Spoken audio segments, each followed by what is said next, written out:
Iran, Israel and మన ఇంకా America ఏదైతే యుద్ధం జరుగుతుంది కదా కంప్లీట్గా, ఈ యుద్ధంలో అసలు ఎవరు గెలుస్తున్నారు, ఎవరు ఓడిపోతున్నారు అని చెప్పి ఖచ్చితంగా ఉంటుంది. ఇప్పుడు ఏదైనా కాంపిటీషన్ జరిగింది అని అంటే ఒకడు గెలుస్తాడు, ఒకడు ఓడిపోతాడు, ఒకడు బతుకుతాడు, ఒకడు పోతాడు. సో ఇట్లా ఖచ్చితంగా నడుస్తుంది. సో ఐడియలీ ఈ యుద్ధం మనకి ఏం నేర్పింది అని అనేది కూడా ఒక కొత్త జియోపొలిటికల్ సినారియోలలో ఒక కొత్త అంశం ఏంది అని అనేది కూడా మనం తెలుసుకోవాలి. సో ఇక ఇప్పుడు మనం చిట్టా లోపలికి పోదాం. సో ఈ యుద్ధంలో ఎవరు గెలిచిండ్రు, ఇప్పుడు జరుగుతున్న యుద్ధంలో ఎవరు గెలిచిండ్రు, ఆర్ వెనకటి జరిగిన యుద్ధాలలో కూడా ఎవరున్నారు. అయితే ఒక 4-5 స్ట్రాటజిక్ సెట్ బ్యాక్స్ ఉన్నాయి అలా అగర్ మనం ఈ టాపిక్ మాట్లాడాలంటే. అయితే యాక్చువల్గా యుద్ధం ఇప్పుడు ఎవరి మీద జరుగుతున్నది రాబాయ్ అని అంటే America, Israel and Iran. Directly indirectly Qatar, Kuwait, Dubai, Bahrain వీళ్ళన్నీ almost directly or indirectly involve అయితేనే ఉన్నారు, ఇన్వాల్వ్ అయినరు కూడా. అయితే ఒకటి మీరు అర్థం చేసుకుంటలేరు ఏందని అంటే, ఇప్పుడు కాదు నాకు తెలిసి ఒక 2-3 ఇయర్స్ నుంచి రష్యా అన్ని వార్లలో పార్టిసిపేట్ చేస్తుంది. ఇదేంది గిరీష్ డైరెక్ట్గా ఒక బుల్లెట్ కూడా ఫైర్ చేయలే కదా ఇప్పుడు అనంటే, ఇప్పుడు మీరు ఈ నరేటివ్ వినుండ్రి, ఇన్నాక అన్ని డాట్స్ కనెక్ట్ చేసుకుంటూ వచ్చి మాట్లాడదాం. ఆల్రెడీ రష్యా యుద్ధం చేస్తూనే ఉన్నది యుక్రెయిన్తో. యుక్రెయిన్కి అమెరికా మద్దతు తెలుపుతూనే ఉన్నది, అది మన అందరికీ తెలుసు. సో ఇప్పుడు ఇరాన్కి కూడా పాజిటివ్ స్టేట్మెంట్స్ ఇచ్చింది రష్యా, అండ్ రష్యా ఏం చేయబోతున్నది. సో ఈ 4 సెట్ బ్యాక్లలో మనం మాట్లాడితే, సో జియోపొలిటికల్ సినారియో మొత్తం కంప్లీట్గా అమెరికా, రష్యా, ఇరాన్ ఇక ఎక్సెట్రా ఇజ్రాయెల్ ఇవన్నీ ఉంటున్నాయి. సో ఈ political shift for the global power order ఏదైతే ఉంది చూడు, ఎక్కడ షిఫ్ట్ అవుతుంది అని అనేది ఒకటి ఉంటుంది. ఎక్కడ షిఫ్ట్ అవుతుంది అని చెప్పి మాట్లాడితే అంశాలు ఏంది మనం తీసుకోవాలి, బికాజ్ మనం ఏదైనా డిఫైన్ చేసుకోవాలి. ఏ అంశాల మీద మనం మాట్లాడుతున్నాము అప్పుడే కదా కాంపిటీషన్ డిఫైన్ అవుతుంది అని. ఇప్పుడు ఫర్ ఎగ్జాంపుల్ నేను కంపీట్ చేస్తున్నానంటే ఎన్లో చేస్తున్నా, రన్నింగ్ రేస్లో చేస్తున్నానా, జావ్లిన్ త్రోలో చేస్తున్నానా, లేకపోతే కార్ రేస్లో చేస్తున్నానా, బైక్ రేస్లో చేస్తున్నానా, లాంగ్ జంప్, హై జంప్, ఇట్లాంటిది ఉండాలి. So definition of our parameters would be energy, politics, maritime security and geopolitical సినారియోలో పెద్దన్న పాత్ర ఎవడు అంటే American power, limitations of American power కూడా ఇయ్యాల మనం డిస్కస్ చేద్దాం. దశాబ్దాల వారీగా ఒక సినారియో మనకు అందరికీ నేర్పింది ఏంటంటే, అమెరికా అనేది ఒక గ్లోబల్ డామినేటింగ్ సూపర్ పవర్ లాగా జియోపొలిటిక్స్ని కంప్లీట్గా మేనేజ్ చేసింది అని చెప్పి మనందరికీ తెలుసు. మేనేజ్ చేసింది అని ఎందుకు మాట్లాడుతున్నానంటే, అది ఎనర్జీ మార్కెట్లో తీసుకోండి, లేకపోతే మ్యారిటైమ్ సెక్యూరిటీయే తీసుకోండి, మా అంత తోపు తురుము ఎవడు లేడు అని చెప్పి పర్సెప్షన్ క్రియేట్ చేసింది ప్రపంచం మొత్తంలో. బట్ రీసెంట్ డెవలప్మెంట్స్ ఏవైతే ఇప్పుడు ఇరాన్, ఇజ్రాయెల్ అండ్ అమెరికాలో చూస్తున్నామో, కంప్లీట్గా ఏదైతే ఈ సినారియో ఏదైతే ఉందో ఇది కేవలం ఇరాన్, ఇజ్రాయెల్ అండ్ అమెరికాకే పరిమితం కాలే. ఇక్కడ Russia, Iran and middle east ఇంకా వాషింగ్టన్ డైరెక్ట్గా ఇన్వాల్వ్ అయి ఉన్నది. అండ్ వాషింగ్టన్ యొక్క స్ట్రాటజీ అంటే అమెరికా యొక్క స్ట్రాటజీ ఎన్ని రకాలుగా సీరియస్ ఛాలెంజెస్ ఫేస్ చేస్తున్నది అనేది ఒక పెద్ద క్వశ్చన్ అయిపోయింది friends. So major strategic set backs ఏమున్నాయి ఈ గ్లోబల్ పవర్ డైనమిక్స్లా అనేది ఈ చిట్టా. ఇప్పుడు రష్యా యుక్రెయిన్ వార్ అగర్ మనం తీసుకొని పోతే అసలు యాక్చువల్గా ప్రామిస్ చేసిండ్రు ఏంది, రియాలిటీ ఏంది అని చెప్పి మనం మాట్లాడితే, జెలెన్స్కీ ఒక పెద్ద వార్ కమెడియన్ లెక్క అయిపోయిండు కరెక్ట్గా చెప్పాలనంటే. కంప్లీట్గా సంకనాకిపిచ్చేసిండు యుక్రెయిన్ని కంప్లీట్గా చేసిండు. ఎందుకు అని అంటే, వెనకటికి బైడెన్ ఉండొచ్చు, లేకపోతే ఇప్పుడు డొనాల్డ్ ట్రంప్ ఉండొచ్చు. కంప్లీట్గా ఇన్ఫ్యాక్ట్ డొనాల్డ్ ట్రంప్ గురించి మాట్లాడదాం, బికాజ్ వర్తమాన ప్రెసిడెంట్ కాబట్టి, అధ్యక్షుడు కాబట్టి. డొనాల్డ్ ట్రంప్ గురించి మాట్లాడితే డొనాల్డ్ ట్రంప్ క్లియర్ కట్గా చెప్పిండు, నేను 24 గంటలలో యుక్రెయిన్ ఇంకా రష్యా మధ్యలో సీజ్ ఫైర్ వచ్చేస్తుంది, పీస్ టాక్స్ వచ్చేస్తాయి, నేను నెగోషియేట్ చేస్తా అని చెప్పిండు. సో ప్రామిస్ ఇది చేసిండు డొనాల్డ్ ట్రంప్.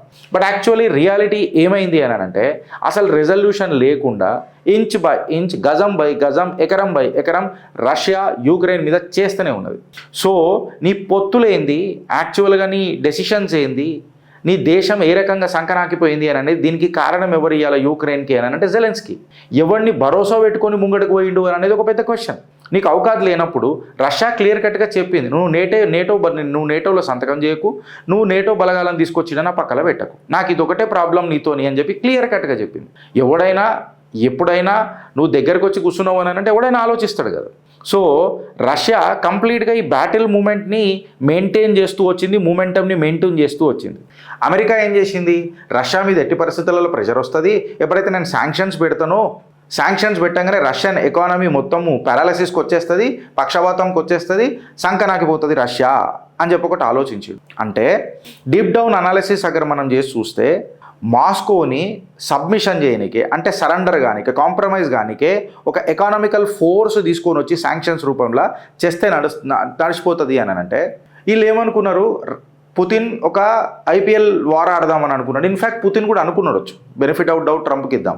పుతిన్ కూడా ఒక ఐపీఎల్ మ్యాచ్ ఆడి 2020 ఆడేసి కేల్ ఖతం చేసి యూక్రెయిన్ని జరిపేద్దామని అనుకున్నాడు. యూక్రెయిన్ నుంచి ఇంత రెసిస్టెన్స్, వీళ్ళందరూ వెనకకి ప్రాక్సీ వార్ ఇట్లా నడుపుతారని చెప్పి పుతిన్ కూడా అనుకోకపోవచ్చు, ఎందుకంటే నేను ఒక సూపర్ పవర్ కాబట్టి. బట్ ఆబ్వియస్గా ఈవెన్చువల్లీ ఆయన ఏం చేసిండంటే, అచ్చా T20 అని చెప్పి నన్ను పాగలు బనాంచి ఈ నా కొడుకులు టెస్ట్ మ్యాచ్ ఆడుతున్నారా అని చెప్పి ఆలోచన రాగానే ఆయన కూడా నాకు మంచిగా టైం ఉంటుంది కదా టెస్ట్ మ్యాచ్ ఆడడానికి, నేను కూడా ఎందుకు తొందరపడాలా, వికెట్ ఆపుకుంటా టుక్కు ఆడుకుంటూ వస్తున్నాడు. అంటే రష్యా ఈ ఎకనామికల్ వల్నరబిలిటీని, ఏదైతే ఇబ్బందులు ఉండేనో, ఛాలెంజెస్ ఉండేనో, దాన్ని అడాప్ట్ చేసుడు మొదలెట్టింది. మెల్లమెల్లగా స్ట్రాటజికల్గా అడాప్ట్ చేసేసింది. అయితే ఇప్పుడు ఏమైందంటే వెస్టర్న్ ఎక్స్పెక్టేషన్స్ మొత్తము ఎక్కడ పోయినాయి అనేది ఒకసారి మీరు ఆలోచించారు. అయితే ఇప్పుడు ఏదైతే Trump quick diplomacy break through అని చెప్పి మాట్లాడుతున్నాడు కదా, ఇది మెటీరియలైజ్ అయిందా అంటే ట్రంప్ డైరెక్ట్లీయో ఇండైరెక్ట్లీయోనో ఫెయిల్ అయిందా లేదా, రష్యా ఒక కొత్త డెటరెన్స్ డిస్ప్లే చేసిందా లేదా, రెసిలియన్స్ డిస్ప్లే చేసిందా లేదా, అంటే లాంగ్ జియోపొలిటికల్ స్ట్రాటజీలా రష్యా కేంద్ర బిందువు అయిందా లేదా. Now comes about targeting Russia on మన శాంక్షన్స్ ఆన్ రష్యన్ ఆయిల్. ఒక స్ట్రాటజిక్ కాంట్రడిక్షన్స్ తీసుకొని వచ్చింది అమెరికా. ఎట్లానంటే ఒక యుఎస్ పాలసీ తీసుకొని వచ్చింది కంప్లీట్ ప్రపంచంలో. ఎట్లానంటే ban on US oil purchases అని చెప్పి ban on Russian oil purchases అని చెప్పి క్లియర్ కట్గా తీసుకొని వచ్చింది. నువ్వు రష్యా దగ్గరికి కొన్నావాలంటే నువ్వు నాకు డైరెక్ట్ దుష్మనివి అని అన్నట్టు డిక్లేర్ చేసింది. సెకండరీ శాంక్షన్స్ ఇవన్నీ రష్యాతో నువ్వు ట్రేడ్ చేసిన స్విఫ్ట్ అని చెప్పి కొన్ని తీసుకొని వచ్చింది. అంటే ఇవన్నీ చేసింది ఎందుకు అని అంటే రష్యా యొక్క ఎకానమీని, especially from the energy sector, మనం పారామీటర్స్ డిఫైన్ చేసుకున్నాం. రష్యా యొక్క ఎనర్జీ రెవెన్యూస్ ఏదైతే ఉంటుందో దాన్ని దెబ్బతీస్తే ఆటోమేటికల్గా రష్యా ఖతం అయిపోతుంది అని చెప్పి అనుకున్నది. కాకపోతే అమెరికాకు ఒక అన్ఎక్స్పెక్టెడ్ కాన్సిక్వెన్సెస్ వచ్చినాయి. ఏమైనాయి అంటే రష్యా ఆయిల్ తీసుడు ఆపలే, ట్యాంకర్లని నింపుడు ఆపలే. ఇలా రష్యన్ ఆయిల్ మొత్తము ట్యాంకర్ల రూపంలో సముద్రాల మీద తేలుతూ ఉన్నాయి. బయర్లు లేకపోవచ్చు, భారత్ లాగా డైరెక్ట్గా దమ్దారుగా మేము కొంటాం రాబా ఏం బిక్తో పీకు అని చెప్పి డైరెక్ట్గా చెప్పకుండా ఎవడు కొంటలేడు, భయపడుతున్నాడు అమెరికాకు. కాకపోతే సముద్రంల మీద ట్యాంకర్లు అన్నీ ఉన్నాయి. ట్యాంకర్లు సముద్రం మీద ఉన్నాయి అని అంటే ఇవాళ ఇరాన్ నుంచి స్ట్రైట్ ఆఫ్ హోర్ముజ్ నుంచి కంప్లీట్గా ఆయిల్ బ్లాకేడ్ జరిగింది కాబట్టి, ప్రపంచంలో ఆయిల్ దొరుకుతలేదు కాబట్టి ఇవాళ ఉన్న ఏదైతే ఆయిల్ పర్ బ్యారల్ రేట్ ఉందో అది $200కి పోయేటట్టు ఉన్నది కాబట్టి, గ్లోబల్ కాన్ఫ్లిక్ట్ అవుతుంది కాబట్టి, అమెరికా పెద్దన్న పాత్ర పోతుంది కాబట్టి వీడు ఇలా యూటర్న్ కొట్టిండు. ఎవడు అమెరికా వాడేం చేస్తున్నాడు, అమెరికా ఇవాళ అలౌ చేస్తున్నది. నువ్వు 12 మార్చ్ 2026కి ఏదైతే ఇప్పటిదాకా నువ్వు ఆయిల్ తీసినావో, ట్యాంకర్లలో నింపినావో, ఈ ఆయిల్ నువ్వు వేరే దేశాలకు అమ్ముకోవచ్చు. అంటే ఈడేమన్నా పెద్దన్న పాత్ర పోషిస్తున్నాడా? పుతిన్ రియాక్ట్ చేస్తలేడు. Sometimes not reacting is the best way of reacting. Sometimes not taking a decision is the best way of taking a decision. అంటే ఇప్పుడు మార్కెట్లకు మళ్ళీ రష్యన్ ఆయిల్ వచ్చేసిందా లేదా? గ్లోబల్ ఆయిల్ ప్రైసెస్ ఇలా ఎవడు regulate చేస్తున్నాడు? ఎవడు ఆయిల్ ఇస్తే అమ్మా నాకు ఊరట కలిగింది అని చెప్పి ఆలోచిస్తున్నాడు, రష్యన్ ఆయిలే అవుతున్నది. అంటే అమెరికా యొక్క శాంక్షన్ క్రెడిబిలిటీ అనేది ఇవాళ ఏడ నిలబడ్డది అని అనేది నువ్వు ఆలోచించు. ఇవాళ నువ్వు రష్యాకు మళ్ళీ ఆయిల్ తీయమంటున్నావు అని అంటే రెవెన్యూ ఎవడికి పోతున్నది? రష్యాకు పోతున్నది. ఇబ్బంది ఎవరికి అవుతున్నది? అమెరికాకు అవుతున్నది. ఇప్పుడు నరేషన్ ఏమవుతున్నది అని అంటే ఏదైతే స్ట్రాటజీ తీసుకొని వచ్చినావు చూడు, నువ్వు రష్యాని ఐసోలేట్ చేస్తానని, ఇన్ఫ్యాక్ట్ చెప్పాలనంటే ఇవాళ అదే అమెరికా రష్యాకి శాంక్షన్స్ని రిలాక్స్ చేస్తున్నది అని అంటే నీ ప్రెషర్ క్యాంపెయిన్ అనేది ఎన్ని రోజులు చేసినావు చూడు, ఈ ప్రెషర్ క్యాంపెయిన్ అనేది ఇలా వీక్ అయిందా లేదా? వీక్ అయింది లేదు అని అంటే ఈ యుద్ధంలో ఎవరు గెలుపు ఎవరు గెలిచి ఎవడు ఓడిండ్రు అని అంటే యాక్చువల్గా సీన్లో రష్యా లేకపోయినా గెలుపు మాత్రం రష్యాకు వచ్చిందా లేదా? అంటే పుతిన్ ఇక్కడ విన్నర్ లాగా నిలబడ్డా లేదా?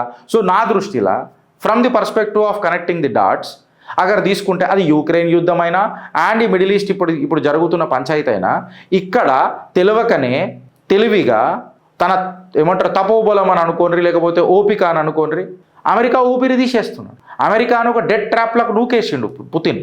ఇక్కడ మీరు అందరూ అర్థం చేసుకోవాల్సింది ఏంటంటే ఎవడు కూడా పెద్ద సూపర్ పవర్లు వచ్చి యుద్ధాన్ని ఆపడానికి ప్రయత్నం చేస్తలేరు. మునిగేటోడు మునిగని, ఈ మునిగేటోని దగ్గర మనం ఎంత దోసుకుందామని ఆలోచిస్తున్నారు. ఈ దోసుకున్న దాంట్లో దొరెవడు అని అనేది ఇలాంటి డిస్కషన్. ఇక్కడ భారత్ యొక్క ఎనర్జీ రియాలిటీ కూడా మనం చాలాసార్లు మాట్లాడదాం. ఇండియా పొజిషన్ క్లియర్ కట్టుకున్నది. నేను ఎవరి దగ్గర ఆయిల్ కొంటాను, నువ్వు ఓడి రాబోయ్ అని చెప్పినాం. రష్యా దగ్గర ఆయిల్ కొన్నాం. నేను రష్యా దగ్గర ఆయిల్ కొనలేదనుకో, నేను చాలా పెద్ద కన్జ్యూమర్ని. నేను కొనకపోతే ఎక్కడున్న ఆయిల్ అక్కడ ఆగిపోతుంది. మళ్ళీ అది ఆయిల్ మార్కెట్ని మొత్తం ఫ్లక్చువేట్ చేస్తుంది. నీ ఆయిల్కి రేటు పడిపోవచ్చు, లేదా ఆయిల్ పెరగవచ్చు. సో అప్పుడు దెబ్బతినేది ఎవడు? ఆయిల్ ఎక్కడికెక్కడికి సప్లై అవుతున్నది ఇలా? Gulf, America and Russia. India లాంటి పెద్ద కన్జ్యూమర్ కొనకపోతే ఆయిల్ ప్రైసెస్ డిఫరెన్షియేట్ అవుతాయి, అంటే ఫ్లక్చువేట్ అవుతాయా కావా? సో సప్లై డిక్రీజ్ అయిపోయినప్పుడు ఏమైపోతుంది? నీ ఆయిల్ ప్రైసెస్ స్పైక్ అవుతాయి. ఆయిల్ ఎక్కువ ఉన్నప్పుడు ఏమవుతాయి? దిగాల్సి వస్తుంది. సో మార్కెట్ ఫ్లక్చువేషన్ ఇలా మెయింటైన్ చేస్తుంది ఎవడు? మన భారత్. ఇది అమెరికా అక్నాలెడ్జ్ చేసింది. భారత్ని పక్కకు పెట్టి మనం ఏం చేయలేము రయ్యా అని చెప్పింది. ఆయిల్ నేను శాంక్షన్స్ తీసేస్తున్నా, ట్రాన్సాక్షన్స్ అలౌ చేస్తున్నా. నువ్వు బొంగు, నువ్వు చేస్తే ఏంది, చేయకుంటే ఏంది? భారత్ క్లియర్ కట్గా చెప్పింది, నేను బరాబర్ కొంటా. నీ సంఖ కిందనే ఇవాళ నువ్వు అమెరికా టెక్సాస్లా రిఫైనరీ ఎవరిది పెట్టుకున్నావు? మా అంబానీది పెట్టుకున్నావు, భారత్ కంపెనీది పెట్టుకున్నావు. And it's a world's largest refinery ఏడున్నది, జమునానగర్ మన గుజరాత్ ఉన్నది. అంటే మార్కెట్లు ఎంత ఇంటర్ కనెక్టెడ్ ఉంటాయో చూడుండ్రి. ఇది ఏదో శాంక్షన్స్ నేను ఎన్ఫోర్స్మెంట్ చేస్తున్నా, నేను పీక్ కట్టలు కడుతున్నా అని చెప్పి మాట్లాడతాడు చూడు. ఇది పెద్దగా ఒరిగేదేముండదు, ఉత్సాహం ఇచ్చేదేముండదు. And now comes the topic of strait of Hormuz. ఇగో ఈ strait of Hormuz, Iran America లాగా ఇరాన్ దగ్గర పెద్ద బంకర్ బస్టర్ బాంబులు లేవు. 200 మీటర్ల లోపలికి పోయి బల్మని వేలే బాంబులు లేవు. స్టెల్త్ ఫైటర్ జెట్లు పెద్దగా ఏం లేవు. ఏమున్నాయి రానంటే వీళ్ళ దగ్గర ఉన్న దగ్గర మిలియన్ డాలర్ల మిసైళ్లకు వాళ్ళు $2,000 డ్రోన్లు యూజ్ చేస్తున్నారు. సో కేవలం ఈ స్ట్రేట్ ఆఫ్ హోర్ముజ్ అనేది ఎంత ఇంపార్టెంట్ గేట్వేవో ప్రపంచ ఎకానమీకి అనేది ఇలా ప్రపంచం మొత్తం చూసుకుందానంటే వార్ అనేది, యుద్ధం అనేది కేవలం బుల్లెట్లతో, మిజైళ్లతో, స్టెల్త్ ఫైటర్లతో, న్యూక్లియర్ బాంబులతోనూ కూడా కాదు. ఒక దేశపు ఎనర్జీ సెక్టార్ని కంట్రోల్ చేసినా, వాని ఎకానమీని కంట్రోల్ చేసినా ప్రపంచమే అల్లకల్లోలం అయిపోతుంది. ఇది న్యూక్లియర్ బాంబు కంటే డేంజర్ కదా. ఒక దేశం కాదు, కేవలం ఈ గేట్ని కంట్రోల్ చేసి నువ్వు రా అని అంటుంది ఇరాన్. నువ్వు రా, నీకు దమ్ముంటే రా కంప్లీట్గా. ఇదంతా ఇరానే. ఇదంతా ఏ షిప్ ఏడికైనా రావాలన్నా ఇడికైనా పోవాలి. మళ్ళా ఇది మొత్తం కంట్రోల్ ఎవరి దగ్గర ఉన్నది? ఇరాన్ దగ్గర ఉన్నది. సో కంప్లీట్గా 20% of the global oil supply ఈ సన్న పొక్కలకనే పోవాలా. ఈ పొక్క పెట్టిండు మనోడు. అంటే సుమారు 15 నుంచి 17 బిలియన్ డాలర్ల బ్యారెళ్ళు ఆగిపోతుంది దందా అని అంటే ఇది ఇరాన్కు ఒక స్ట్రాటజిక్ అడ్వాంటేజ్ అయింది కదా, బుల్లెట్ ఫైర్ చేయకుండా. ఇది మీరు అర్థం చేసుకోరు, మిజైల్ చాలా దూరం మాట. సో ఇరాన్ ఏం చేసిందని అంటే ఒక చోక్ పాయింట్ క్రియేట్ చేసి అమెరికా యొక్క పరిస్థితిని చోక్ చేసేసింది, పెద్దన్న పాత్రను కూడా చోక్ చేసేసింది.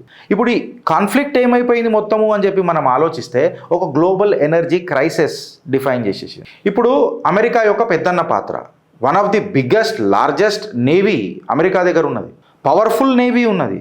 అమెరికా ఏమని ప్రామిస్ చేసింది? అమెరికా నేవీ యావత్ ప్రపంచంలో ఎస్పెషల్లీ గల్ఫ్ దగ్గర మీ ఆయిల్ ట్యాంకర్లని మేము ప్రొటెక్ట్ చేస్తాము అని చెప్పి, స్ట్రేట్ ఆఫ్ హోర్ముజ్ మాకెంత, మేము ఒక్కటి సబ్మెరీన్లకైనా కొట్టినామంటే పుచ్చలు వలిగిపోతాయి అని చెప్పి చెప్పింది. ఇరాన్ ఏమన్నది? నువ్వు ఏం బిక్తావు అని చెప్పి మాట్లాడుతుంది. కమ్ అని చెప్పి మాట్లాడుతుంది. I will make you come అని అన్నట్టు. ఇక మీనింగ్లు వేరే వస్తాయి, అది వేరే విషయం. కానీ సో ఇరాన్ థ్రెట్స్ మాటలతోనే తూటాలు వేలుస్తున్నది. ఇది యుఎస్ అక్నాలెడ్జ్ చేస్తుందా లేదా నాకు తెలియదు. కాకపోతే యుఎస్ మాత్రం క్లియర్ కట్గా ఒక మాట ఏం చెప్పిందనంటే, నీ షిప్పులు కాపాడు, ఇక నా వల్ల కాదురా భయ్ అని చెప్పి చెప్పేసిండ్రు అని అంటే, గిరీష్ ఆధారాలు ఏంది అని అంటే, ఇప్పుడు అమెరికాలో ఇన్సూరెన్స్ కాస్ట్లు పెంచనీకే బెయిల్అవుట్ చెప్తున్నాడా లేదా? ఇది నేను ప్యాకేజ్ ఇస్తా అని చెప్పి చెప్తున్నాడా లేదా?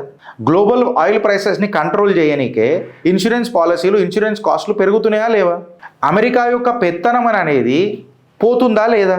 ఇప్పుడు నరేటివ్ ఏం బిల్డ్ అవుతుంది అని అంటే, ఏదైతే సెక్యూర్ క్రిటికల్ మన షిప్పింగ్ రూట్ ఏదైతే ఉంటుందో, ఇక్కడ ఇరాన్ బుల్లెట్ లేకుండా, గన్ను లేకుండా, మిసైల్ లేకుండా, ఏం లేకుండా ఒక రీజనల్ పవర్ డైనమిక్స్ చూపిందా లేదా?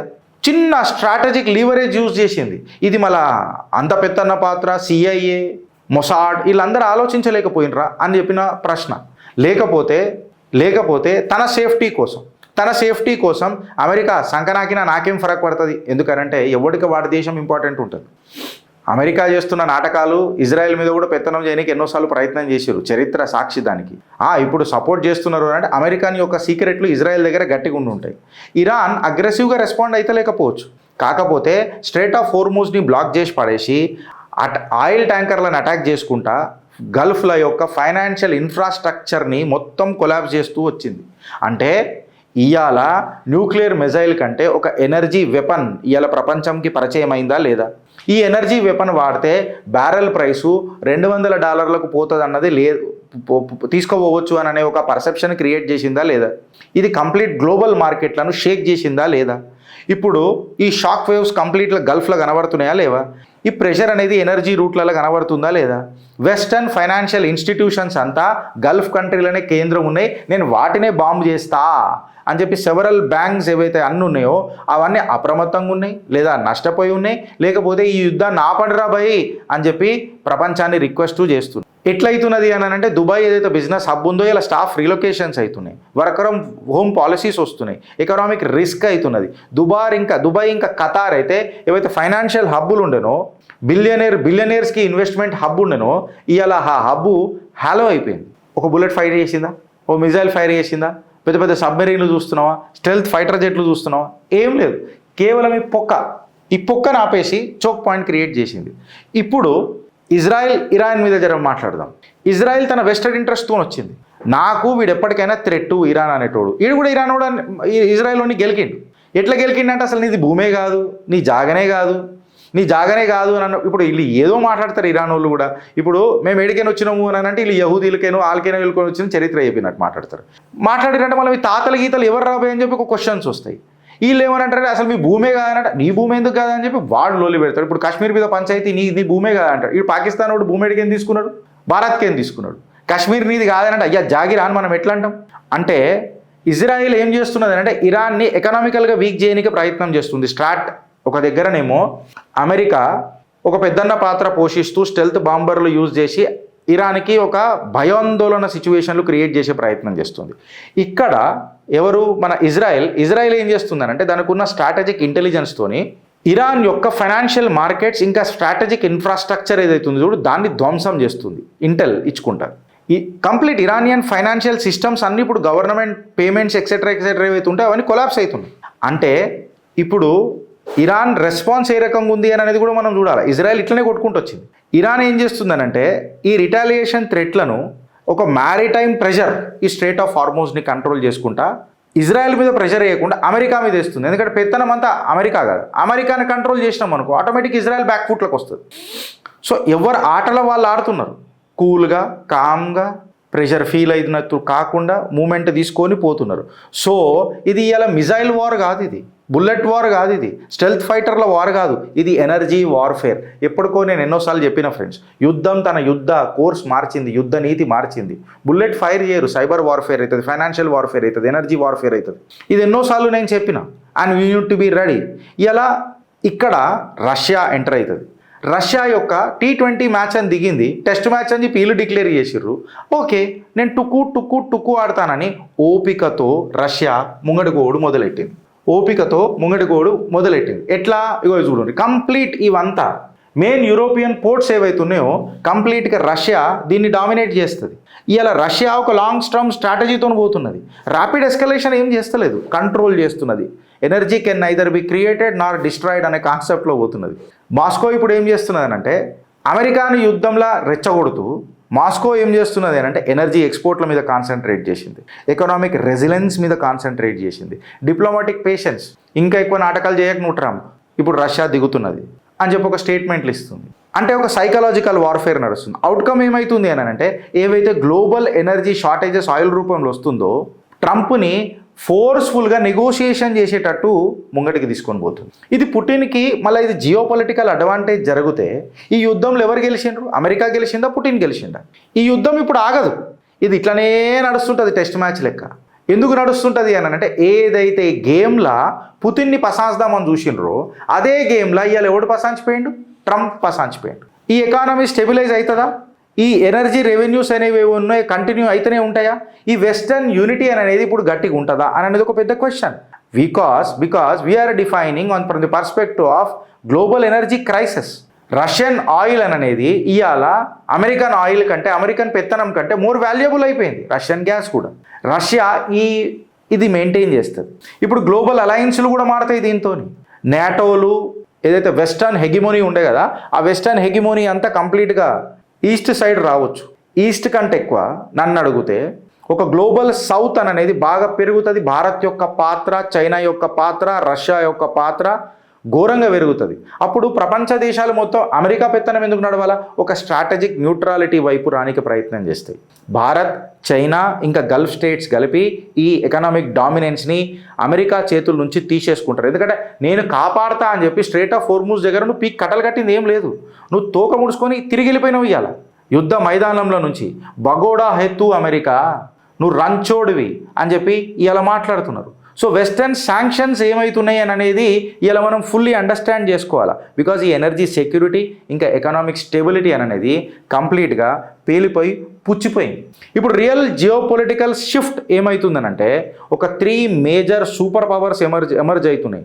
భారత్, చైనా ఇంకా రష్యా రూపంలో. అండ్ ఈ గల్ఫ్ దానికి తోడైందనుకో, ఆయిల్ రూట్లు కవర్ అయిపోయినాయి, సప్లై చైన్లు కవర్ అయిపోయినాయి, ఎకనామిక్ అల్టిమేట్ లీవరేజ్ తయారవుతుంది. ఈ పవర్ షిఫ్ట్ అనేది మనకు తెలియకుండానే షిఫ్ట్ అవుతున్నది. T20 మళ్ళీ టెస్ట్ మ్యాచ్లకు వస్తుంది. ప్లేయర్ యొక్క స్టామినా డిఫైన్ చేస్తుంది. స్టామినా ఎందుకు అని అంటే నువ్వు గ్లోబల్ సూపర్ పవర్ కావాలనంటే నువ్వు ఎంతసేపు యుద్ధాన్ని తట్టుకుంటావని అనేది కదా, తోకముడి చూరుకుడు కాదు. కవి రంచోడ్ సైయే, భగోడా బి సైయే. భారత్ ఏంలా గెలుక్కుంటలేదు, బట్ తన దగ్గరకు వచ్చినప్పుడు మాత్రం నౌకాదళాన్ని పంపించి ట్యాంకర్లను తెప్పించుకుంటున్నాను. ఫార్మలీ నేనేం ఒప్పుకోలే, బట్ ఇన్ఫార్మలీ నేను ట్యాంకర్లను పంపిస్తా అనని ట్యాంకర్లు ముంబై పోర్టుకు వచ్చినాయా లేవా? భారత్ డిప్లొమసీ పనిచేస్తుందా లేదా? జియో పొలిటికల్ ఆర్డర్లా డామినేట్ ఎవరు చేస్తారు? ఇప్పుడు భారత్ చేస్తుంది, రష్యా చేస్తుంది, చైనా చేస్తుంది. ఎందుకంటే చైనా యొక్క షిప్ కూడా ఇలా స్ట్రేట్ ఆఫ్ హోర్ముజ్ దగ్గర ఆగున్నది. అమెరికా ఒకటి పీక్ కట్టలు కట్టిండా, ఇజ్రాయెల్ ఒకటి పీక్ కట్టలు కట్టిండా, దాని మీద ఒక బుల్లెట్ ఫైర్ చేసిరా, చెయ్యండ్రి అని చెప్పి చైనా కూడా మాట్లాడుతుంది. నా దాని మీద కొట్టు, ఇక ఆ భయల్ ముజే మార్, నేను కూడా దిగుతా రంగంలో.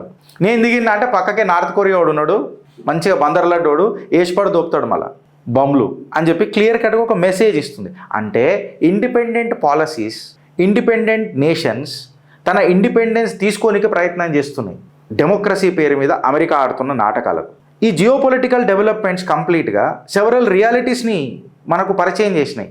శాంక్షన్స్ అనేది ఏ దేశాన్ని కంట్రోల్ చేయాయి, గ్లోబల్ ఎనర్జీ మార్కెట్స్ అండ్ మిత్రపక్షాలే నిన్ను ముంగడికి తీసుకొస్తాయి. నీ దగ్గర స్టెల్త్ ఫైటర్లు ఉండొచ్చు, కానీ మా దగ్గర చోక్ పాయింట్స్ ఉన్నాయి. ఈ చోక్ పాయింట్లను మిమ్మల్ని చోక్ చేసేస్తే real shape, real global power shape అనేది కంప్లీట్గా బయట పడుతుంది అని చెప్పి మనకు నేర్పింది. రష్యా యొక్క ఓపిక ఎంత ఉత్సాహం ఇస్తుందో వెస్టర్న్ ప్రెషర్ మీద అనేది నేర్పింది. పుతిన్ గెలిచి బయటకు వచ్చిండు, ఎకానమీ చక్కగా చేసుకుంటున్నాడు. ఎకానమీ కొలాప్స్ అయిందనంటే నేను రష్యాని డిసింటిగ్రేట్ చేసి పడేస్తా, ఇంకేమున్నది ఆర్టిక్ మొత్తం సర్కిల్ నాదే అని చెప్పి అమెరికా కలగన్నది. ఇట్లా రష్యా యొక్క మిలిటరీ స్ట్రాటజీని కౌంటర్ చేయడానికి వచ్చింది. ఈ ర్యాపిడ్ ఎవాల్వ్ అవుతున్న జియో పొలిటికల్ సిచ్యువేషన్లో ఏవైతే నీ కన్వెన్షనల్ ట్రెడిషనల్ అజంప్షన్స్ ఉండెనో అవన్నీ అలా అంచెలంచెలుగా ఖతమైపోతూ వస్తున్నాయి. నీ పవర్ అండ్ ఇన్ఫ్లుయెన్సర్ అనేది ప్రపంచం మొత్తంలో క్వశ్చన్ అయిపోతున్నది. ట్రంప్ నువ్వు రష్యాని యుద్ధంలోకి ఆహ్వానించకుండానే విజేత ఇవాళ అమెరికా పుతిన్ని డిక్లేర్ చేసిందా లేదా? ఫ్రెండ్స్ మీ కామెంట్ రూపంలో చెప్పుండ్రి. భారత్ మాతాకి జై.